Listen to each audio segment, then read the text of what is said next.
Meus queridos e amados irmãos, que a paz do Senhor Jesus Cristo seja com todos. Aqui é o professor Wilson Júnior da EBD Slide e nós agora estamos iniciando a nossa quinta lição do dia 5 de maio de 2024. Será estudado neste dia, né, e aqui tem como tema, tem como título, Os Inimigos do Cristão. E como já é de costume fazermos, salutar que neste momento aqui nós incentivemos você a adquirir o material do nosso site ebdslide.com.br.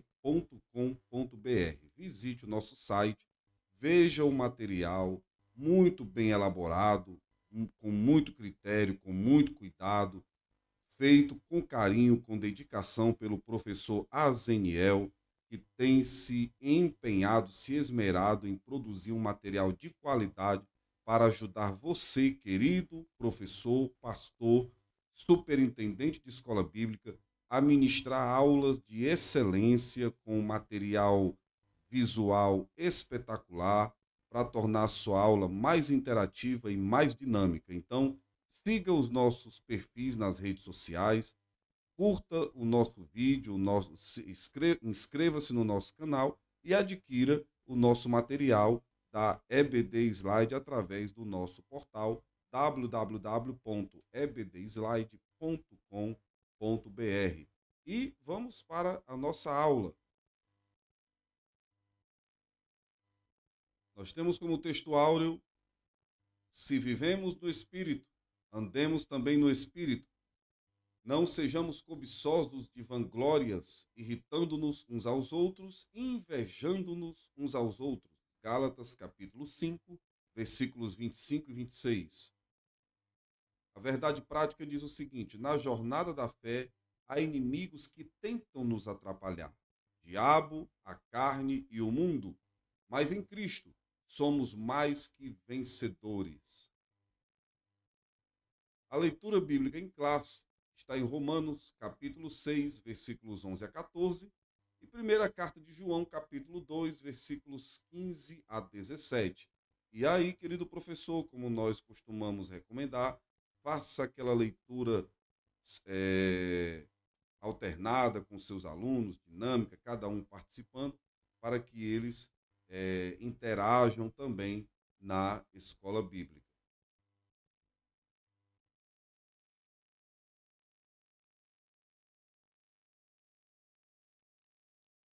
Os nossos objetivos para esta lição, objetivos que alcançaremos nesta lição. Primeiro, identificar o primeiro inimigo do cristão, o diabo. Segundo, explicar o conceito bíblico da palavra carne. Terceiro, apresentar o termo mundo, enfatizando os 3 níveis de vícios infames de acordo com a lição. E vamos agora já iniciar a nossa aula. Vamos em frente. Assunto da lição, já iniciando. Na jornada da vida cristã, nos deparamos com perigos que ameaçam a trajetória do nosso caminho para o céu.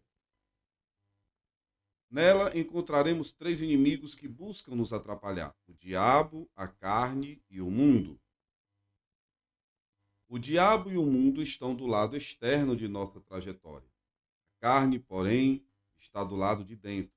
É a nossa natureza pecaminosa. Por isso, nesta lição, estudaremos esses 3 inimigos da jornada da vida cristã. Meus queridos, temos que estar conscientes de que em nossa jornada para o céu sempre enfrentaremos influências e ataques diversos que buscam turvar, tolher, opor-se à nossa fé e aos ensinos da palavra de Deus. Além dos bem conhecidos, né, que no caso são o diabo, a carne e o mundo, os quais abordaremos em específicos tópicos. Somos também advertidos por meio das Sagradas Escrituras que outros instrumentos diabólicos batalham para desfazer o bom trabalho realizado por Cristo em nós. O Senhor nos alertou quanto ao surgimento de falsos profetas como também de falsos ensinos. Paulo disse que nos últimos tempos muitos iriam apostatar da fé por causa de espíritos enganadores e doutrina de demônios. E o apóstolo Pedro advertiu quanto aos tais. Esses falsos profetas são os aliciadores, os que trabalham para confundir, enganar e fazer abandonar da fé os que seguem os ensinos ortodoxos da palavra de Deus. Precisamos estar bem firmados na rocha e não sermos meninos, para que jamais venham nos arrastar da nossa caminhada. A maior parte desses homens são réprobos. Que é isso, professor? Ou são pessoas desaprovadas. Por isso, resistem à verdade divina, opondo-se a quem quer que seja. Estes tais, irmãos, desfazem da Bíblia, eles seguem as próprias opiniões, firmam-se em argumentos humanos, filosóficos e científicos para dizer que Deus não existe, que a Bíblia não é a verdade, que ela é cheia de erros, negam a existência do céu, do inferno e do diabo, afirmando que cada pessoa deve viver sua vida conforme o que pensa e o que acha. Nós devemos, como cristãos, estar em alerta contra esses opositores ferrenhos, cientes de que a nossa fé não depende de argumentos de homens, pois o crer em Deus, em suas promessas, como bem descrito na palavra, depende única e exclusivamente da fé em Deus, mediante a transformação de nossa mente por meio do poder do Evangelho. Assim, queridos irmãos, é preciso estarmos cientes das verdades divinas, batalhando em favor delas e rejeitar de modo seguro e firme esses maléficos ensinamentos. O salvo que deseja seguir sua caminhada de modo firme, sólido, precisa cada vez mais achegar-se a Deus com fé, oração e meditação na palavra, pois caso falte a fé, que é o firme fundamento, ele se tornará apático, sem vida e sem esperança, ficando desanimado. E como disse o grande e saudoso pastor Billy Graham, Deus não usa uma pessoa que está desanimada. Por isso, nos acheguemos a Ele com toda a confiança, não baixando a guarda, mas estando vigilante, pois esse arqui-inimigo é um adversário sagaz, astuto, que trabalha constantemente para destruir a nossa fé. Então, vamos firmes.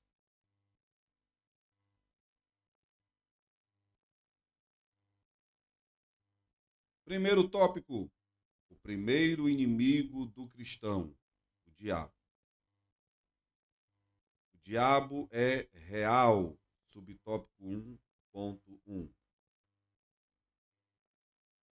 A existência do diabo como pessoa é descrita desde o primeiro livro da Bíblia. No Antigo Testamento, as ações de Satanás são descritas em Gênesis, 1 Crônicas, Jó, Salmos, Isaías, Ezequiel e Zacarias.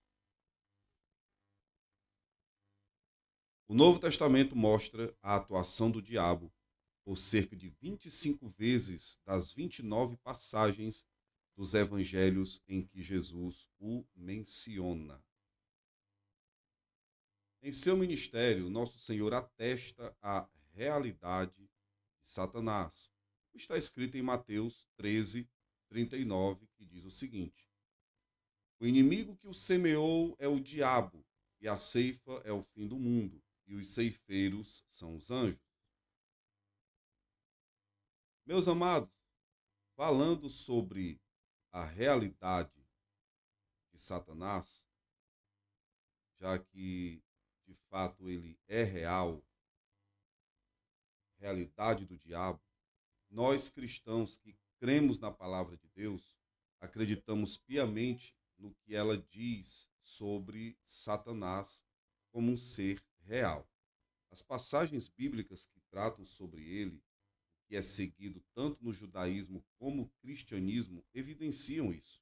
A primeira referência envolvendo esse maléfico ser está associada à serpente, conforme descrito em Gênesis. Ele é o responsável pela queda do homem. O judaísmo descreve Satanás como adversário, acusador. Ele não é visto como um ser autônomo, mas considerado um agente celestial, tendo o papel de acusador perante Deus. Não existe no judaísmo a ideia dualística sobre Satanás, visto como um ser que se opõe a Deus, mas é tratado como se fosse um servo seu, agindo por meio de sua permissão. Nele não há poder algum para agir de maneira independente, contrariando a vontade de Deus. Há teólogos que advogam em favor da explicação supracitada, vendo Satanás como esse agente celestial. Para isso, eles tomam diversas passagens bíblicas como base. Firmados em tais textos, alguns teólogos chegam a dizer que o diabo é um anjo celestial que foi escolhido por Deus para executar tais propósitos. Isto é, Deus lhe deu a missão de agir como ser maléfico. E por esse motivo, o arcanjo Miguel demonstrou respeito por sua pessoa, como nós vemos, né, em Judas, versículos 8 e 9. E, claro, nós compreendemos, à luz da Bíblia, que Satanás é um ser do mal, o qual se opõe a Deus e a todo o seu projeto. Ele é astuto, mentiroso, tentador e busca desviar o homem dos caminhos de Deus. Ele se opõe a Cristo, como vamos descrever nos evangelhos, cegando as pessoas para que não cheguem à verdade para serem salvas. Ele tem uma natureza que nós podemos chamar de predatória. Como o apóstolo Pedro diz que ele ruge como um leão buscando a quem possa tragar. E os cristãos estão sempre em batalha com ele. Afirmamos com toda a convicção que o diabo, como agente maligno, jamais foi uma criação divina, mas tornou-se esse ser por causa de sua soberba de querer ser igual a Deus. A Bíblia diz que Deus criou o homem perfeito, segundo a sua imagem e semelhança, mas porque ele se tornou neste monstro tão cruel e perverso. Deus já o projetou assim. Se muitos, no caso, tentam dizer que as passagens que constam em Isaías 14, 12 a 15 e Ezequiel 28, 12 a 19, não podem ser usadas para referir-se diretamente a Satanás, logo o capítulo 3 de Gênesis diz quem ele é. Podemos crer que há base para isso, e para afirmar sobre esse ser que caiu, basta fazer a ligação com Lucas 10, 18 e Apocalipse 12, 19, irmão, em que o dragão foi expulso do céu para a terra. Jesus chamou o diabo de homicida e pai da mentira. Dizer que esse ser está aliado com Deus é algo terrível, pois lembramos que Jesus deixou claro que não trabalha com Satanás. Então vamos agora aqui para o subtópico 1.2, que vai falar sobre a descrição de Satanás.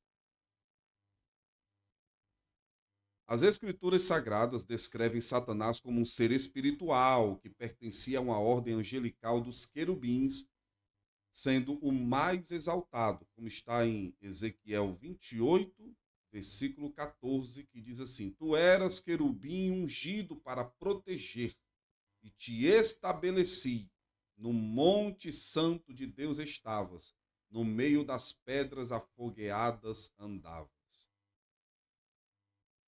Em Judas 9, por ele pertencer a uma ordem elevada, está registrado que o arcanjo Miguel contendeu com Satanás a respeito do corpo de Moisés, mas não ousou pronunciar juízo de maldição contra ele. De fato, Satanás é o chefe dos anjos caídos, ele possui poder, porém suas ações estão limitadas, mas é visto como Deus deste século, o príncipe da potestade do ar, como está em 2 Coríntios 4:4, e nós vamos ler agora. Nos quais o Deus deste século cegou os entendimentos dos incrédulos para que não lhes resplandeça a luz do evangelho da glória de Cristo, que é a imagem de Deus. Também podemos afirmar que Satanás é um ser que possui personalidade, ou seja, ele tem inteligência, como está em 2 Coríntios 11:3, ele se enraivece, né? Ele tem Apocalipse 12, 17, ele esboça desejos, como está em Lucas 22, 31, e vontade própria, como está descrito em Isaías 14, 13 e 14, e 2 Timóteo 2, versículo 26. Meus amados, Satanás é um ser espiritual. Ele possui o que nós estamos citando aqui, ele tem personalidade, ele age com malignidade, ele é maligno. Ele também é descrito como astuto, sagaz, enganador, e um dos piores títulos que possui é o de pai da mentira. Em prosseguimento, é definido como soberbo e rebelde, pois rebelou-se contra Deus, querendo igualar-se a ele. Foi por causa desse pecado que caiu e foi expulso do céu. Esse inimigo é contrário ao bem. Tudo que é bom, perfeito, justo e verdadeiro, Satanás se opõe. Seu grande trabalho é estragar a obra perfeita de Cristo em nossas vidas, razão pela qual não podemos descansar, mas estar sempre vigilantes. Ele é nosso grande adversário. Busca tirar o cristão do caminho da verdade, que é Jesus, conduzindo-o para uma vida de desobediência e revolta. Pela passagem bíblica de Apocalipse 12, 10, esse inimigo é descrito como acusador dos irmãos. Por meio de seu trabalho maligno, ele está sempre apontando diante de Deus as falhas e pecados dos cristãos, com o intuito de macular a fé deles, como fez com Jó. Satanás também promove contendas, brigas, desavenças. Seu trabalho é de promover badernas, confusões, mentiras, o que envolve os falsos ensinos que se opõem contra Deus e sua palavra, insuflando doutrina de demônios. Portanto, queridos irmãos, a Bíblia diz quem é realmente o nosso inimigo, o diabo ou Satanás, que no princípio era bom, mas rebelou-se contra Deus e atualmente busca destruir o ser humano. Contudo, Cristo se manifestou para desfazer as obras do diabo. Glória a Deus. Nosso Senhor considerava Satanás como uma pessoa e, por isso, usou pronomes pessoais para se referir a ele, como está em Jó, capítulo 1, versículo 6, que diz: "E vindo um dia em que os filhos de Deus vieram apresentar-se perante o Senhor, veio também Satanás entre eles." A identidade do inimigo, subtópico 1.3. Podemos conhecer o inimigo por meio dos nomes que a Bíblia usa para descrevê-lo. Quais são? Serpente, referindo-se à sua sagacidade e astúcia, Gênesis 3:1, Apocalipse 12:9. Satanás, mencionado 52 vezes, adversário ou opositor, como está em Zacarias 3:1, Mateus 4:10, Apocalipse 20, versículo 2. Diabo, essa palavra diabo no grego é diabolos, que quer dizer aquele que cria contenda entre as pessoas, que cria confusão no meio das pessoas. Aparece 35 vezes, acusador, Mateus 4:1 e Efésios 5:24, 27. Maligno, revela o seu caráter, 1 João 5:18, 19. Dragão vermelho, revela sua ferocidade, Apocalipse 12, 3, 7, 9 e 10. Tentador, ação tentadora no campo da mentira e da imoralidade, Atos 5, 3, 1 Coríntios 7, 5. Meus queridos, ainda que as Escrituras falem sobre Satanás como um ser que tem o poder para praticar o mal, por outro lado, ela revela o Deus soberano que está acima de tudo e de todos. Mediante a vinda de seu Filho, Jesus Cristo, já derrotou a Satanás. E é por meio dessa vitória que o cristão tem poder contra Satanás e suas hostes infernais. Tiago apresenta exigências que colocarão o cristão em condição de resistir ao diabo.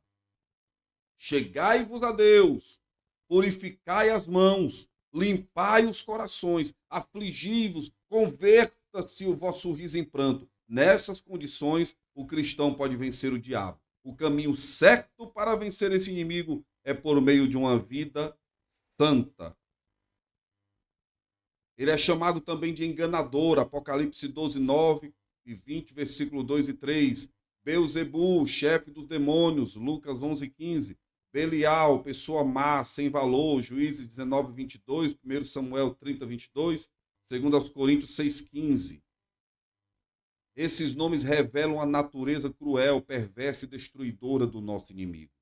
E aí vemos aqui uma síntese: serpente, Satanás, diabo, maligno, dragão vermelho, tentador, enganador, Beelzebul, Belial. E o mais importante é que ele já está derrotado pelo poder do sangue de Jesus. Ele tenta contra a igreja, mas ele não pode com a igreja. Quem está conosco é maior do que ele. É aquele que vence todas as batalhas, o general dos generais, o rei dos reis e senhor dos senhores. Não ignoremos os ardis de Satanás. Não brinquemos com ele. Ele não é um cachorrinho banguelo que late, mas não morde. Não.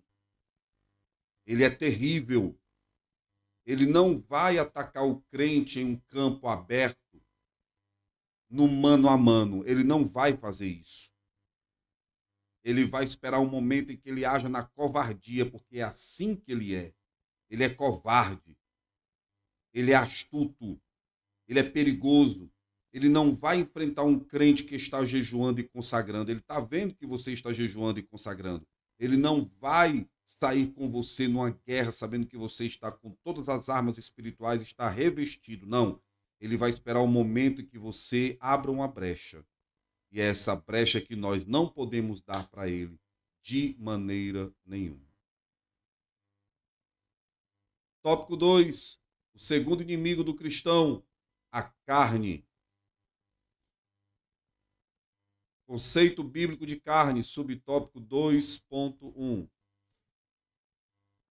Há 4 definições para a palavra carne na Bíblia. Primeiro, é o tecido muscular do corpo humano e dos animais. Gênesis 2, 21. Então o Senhor Deus fez cair um sono pesado sobre Adão e este adormeceu e tomou uma das suas costelas e cerrou a carne em seu lugar. Segunda definição é o corpo humano inteiro, como está em Êxodo 4, 7, que diz o seguinte: e disse, torna a meter a mão no peito. E tornou a meter a mão no peito, depois tirou-a do peito, e eis que se tornara como sua outra carne. Terceiro, o ser humano segundo a sua fragilidade mortal, como está em Salmo 78, 39, que diz, porque se lembrou de que eram carne, um vento que passa e não volta. E a quarta definição, que é a natureza humana pecaminosa, Gálatas 5,19, que diz assim, porque as obras da carne são manifestas, as quais são prostituição, impureza, lascívia, e segue mais adiante nos demais versículos. Né? Dentre muitas perspectivas da palavra carne na Bíblia, a expressão concupiscência da carne tem grande relevância, como está em 1 João 2,16. Porque tudo que há no mundo, a concupiscência da carne, a concupiscência dos olhos e a soberba da vida, não é do Pai, mas do mundo.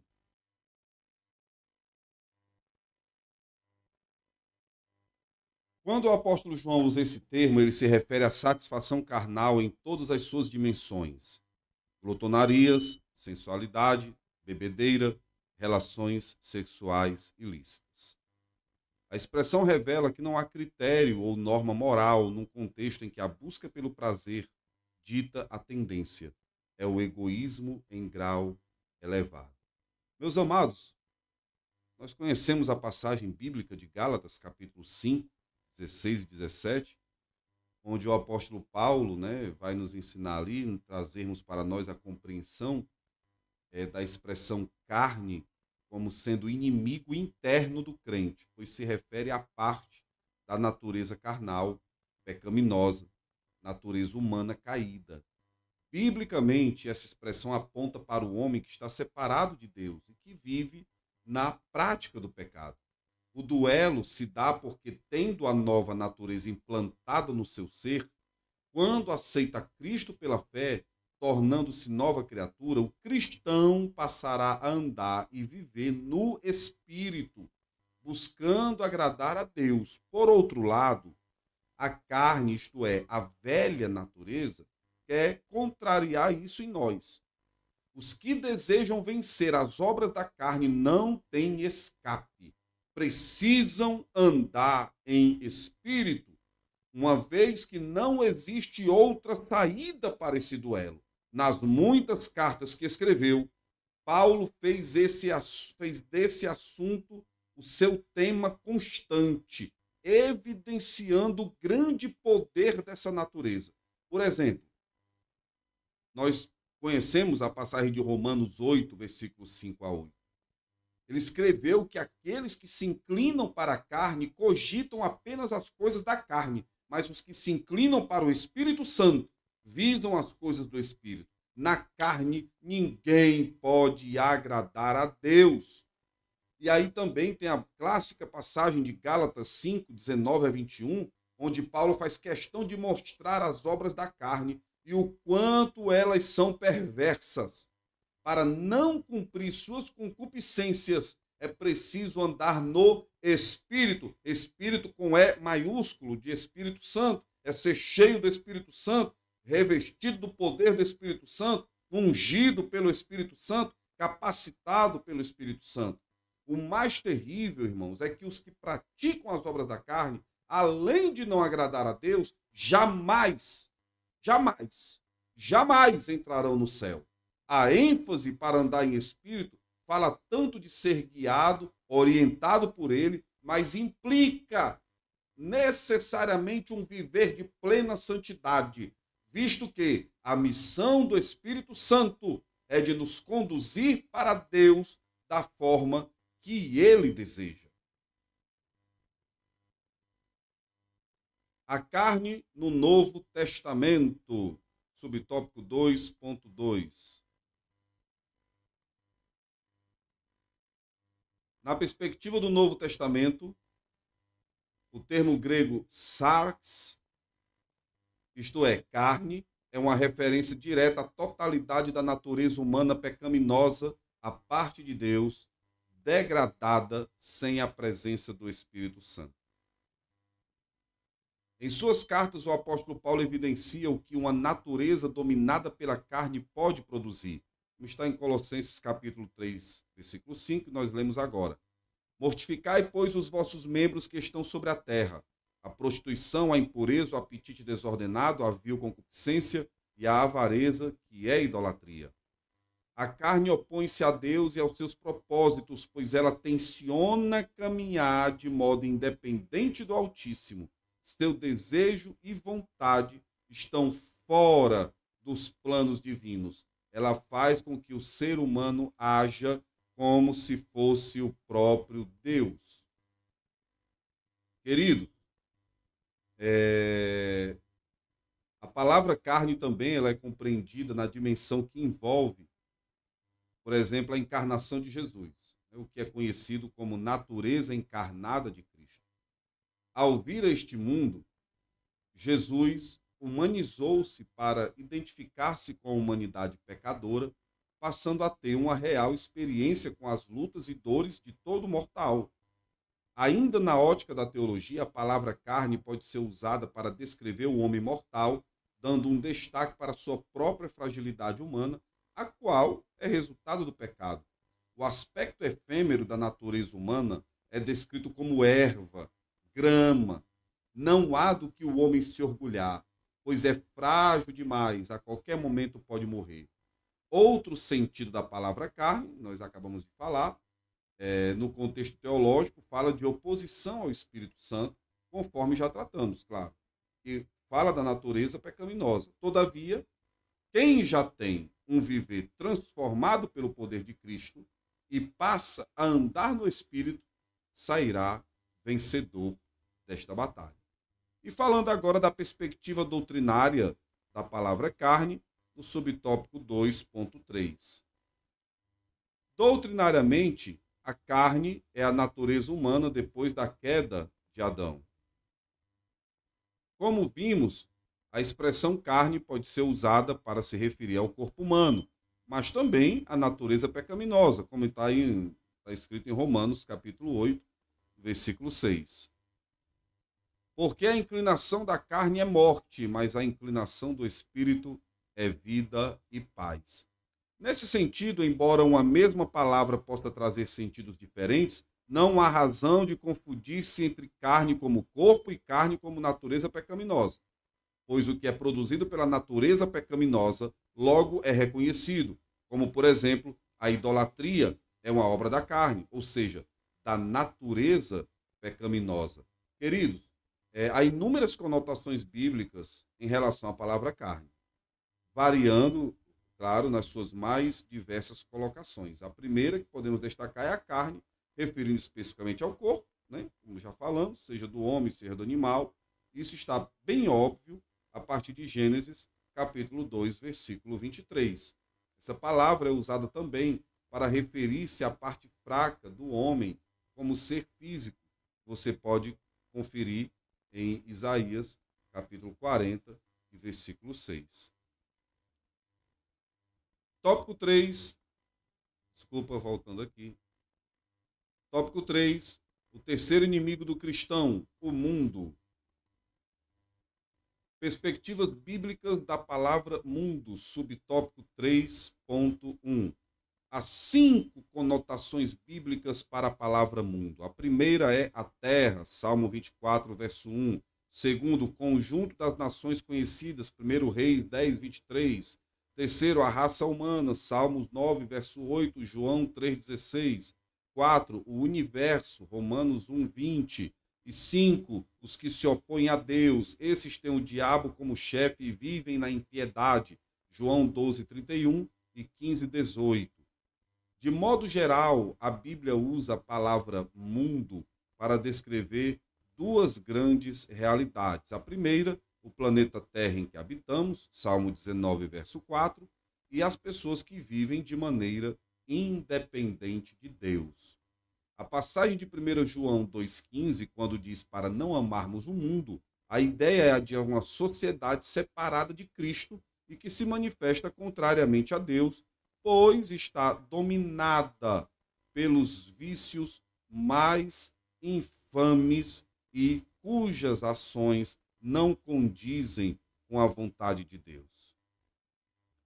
Na epístola, esses vícios são classificados em 3 níveis: concupiscência da carne, concupiscência dos olhos e a soberba da vida. Vamos ver agora esses 3 níveis de vícios infames. Primeiro, as concupiscências da carne, dos olhos e a soberba da vida são níveis de vícios infames que todo cristão encontrará diante de sua jornada. Primeiro, a concupiscência da carne tem a ver com a natureza humana completamente dominada pelo pecado, corrompida, decaída, todo ato do corpo para fins maléficos. Amados, como nós já tratamos agora anteriormente, a expressão mundo tem também seus variados significados, né, que vai depender do seu aspecto dentro do contexto a qual está relacionado. Pode se referir ao universo criado por Deus, pode se referir a toda a humanidade, tratando-se das pessoas, né? E essa palavra ainda pode falar simplesmente da sociedade humana que vive com seus valores, crenças e costumes. E o mundo também, que é o adversário da nossa vida de fé e comunhão com Deus, aparece lá em 1 João 2, 15 a 17, e aí vem o apóstolo João dizendo que nós não devemos amar o mundo, nem as coisas que no mundo há. O outro mundo que jamais devemos amar, pois o contexto com seus valores é pecaminoso, foi descrito por Tiago, que afirma que quem se torna amigo do mundo constitui-se inimigo de Deus. O mundo, com seus valores e práticas pecaminosas, mentalidade diabólica, sempre será o nosso inimigo. Foi isso que o próprio Senhor Jesus Cristo falou.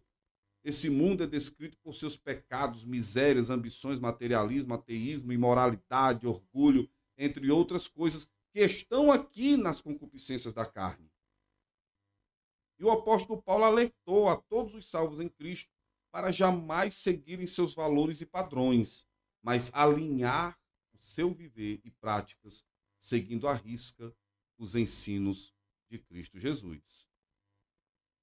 E aí vem a concupiscência dos olhos. A concupiscência dos olhos tem a ver com tudo que envolve a mente e a imaginação. Veja que os olhos dos cinco sentidos é aquele que lança ao cérebro os estímulos mais rapidamente. Você olhou, já consegue identificar aquela imagem, aquela pessoa, aquele veículo, enfim, apenas com os olhos, tá? Então, são frações de segundos dos estímulos que a visão passa para a mente e ali produz a identificação.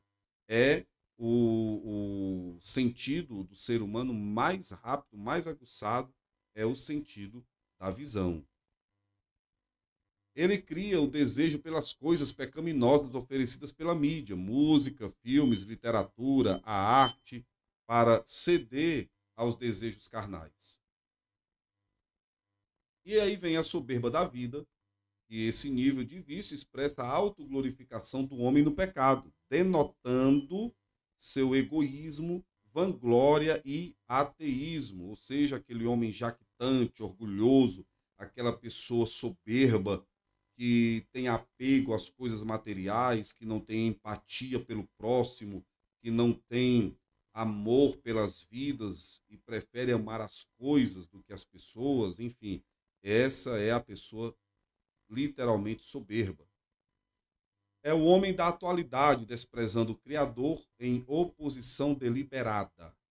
E aí nós vamos para o subtópico 3.3, que vai falar sobre vencendo o mundo. Há um sistema carnal que age sob o controle do mundo, que busca nos remover do caminho que leva aos céus por meio de ideologias anticristãs, estilos de vidas que não glorificam a Deus e formas contrárias aos valores do Evangelho. Para vencer essas investidas é preciso ter uma vida cheia do Espírito, como está em Efésios 5,18, e é preciso também viver plenamente em Cristo Jesus, fazendo a vontade de Deus, como está em Mateus 7,21. Meus queridos, o apóstolo João deixou bem claro qual é a arma que nos conduz à vitória contra o mundo. Ele disse, porque todo que é nascido de Deus vence o mundo, e esta é a vitória que vence o mundo, a nossa fé. O cristão neste mundo pecaminoso, por vezes, é tentado, assediado pelo sistema com seus valores, padrões, ensinos e desejos. Porém, para vencê-lo, é necessário um viver marcado pela fé, que envolve a convicção das verdades divinas. O crente precisa ter um viver e mente transformados. Dessa forma, nunca se acomodará ou se ajustará aos seus padrões vis, aos seus padrões mundanos, imundos, sujos. Deve procurar viver uma vida dominada pelo Espírito Santo de Deus. É isso que nós crentes precisamos a cada dia, principalmente agora nesse momento em que se aproxima o arrebatamento da igreja. Pois se nós fizermos assim, não vamos ceder aos desejos da carne, ter um conhecimento da palavra, aliando isso a uma vida de oração e jejum, glória a Deus, com toda vigilância, e como disse Paulo, sempre pensando nas coisas do alto. Vamos andar pela fé e firmado no conhecimento da palavra. Mateus 7,21 diz, nem todo que me diz Senhor, Senhor entrará no reino dos céus, mas aquele que faz a vontade de meu Pai que está nos céus. Sendo assim, precisamos nos sujeitar a ele, resistir ao diabo, pois temos a sublime promessa de que ele fugirá de vós. Não é desafiar a Satanás, não é provocar a Satanás, mas quando ele vier contra nós, nós resistirmos a ele. Nós temos as armas, a armadura do Espírito. Tem gente que brinca com Satanás, que desafia o diabo. A Bíblia nos manda resistir a ele pelo poder que há no nome de Jesus. E a conclusão nos dirá o seguinte: o apóstolo Pedro nos adverte a respeito do plano do inimigo em nos tragar, 1 Pedro 5,8, com o objetivo de destruir a obra realizada por Cristo em nossas vidas. Ele quer enfraquecer a nossa caminhada rumo aos céus. A ação diabólica é feita mediante aos ataques do inimigo. Então, para não ceder aos seus ardis, precisamos viver constantemente sob a presença do Espírito Santo, preparados e fortalecidos em Deus. Gálatas 5,16 e Efésios 6,10. Meus queridos, temos três grandes opositores na nossa jornada para o céu: o diabo, a carne e o mundo. Mas não devemos temê-los. Primeiramente, porque o diabo já é um inimigo vencido. Temos a presença do Espírito Santo, que habita em nós, nos capacitando para vencermos a carne e os apelos do mundo. E como bem disse o apóstolo João, aquele que tem conhecimento verdadeiro de Cristo Jesus possui a verdadeira fé para vencer o mundo, mas precisamos estar em oração e vigilante e em vigilância constante. Amém, meus amados? Que Deus te abençoe, em nome de Jesus. Eis aqui mais uma aula para a nossa edificação, que o Senhor possa abençoar ricamente a sua vida, que você possa continuar se dedicando totalmente a esta área tão nobre, que é a área do ensino da palavra de Deus. Não desvaneça, não esmoreça, professor. Deus é contigo. Não te preocupa, o Senhor continuará nos ajudando, nos dando força, e continuemos ensinando a palavra do Senhor a tempo e fora de tempo. Conte com a nossa ajuda, conte com a EBD Slide. Deus abençoe, amado professor, e até a próxima aula, em nome de Jesus.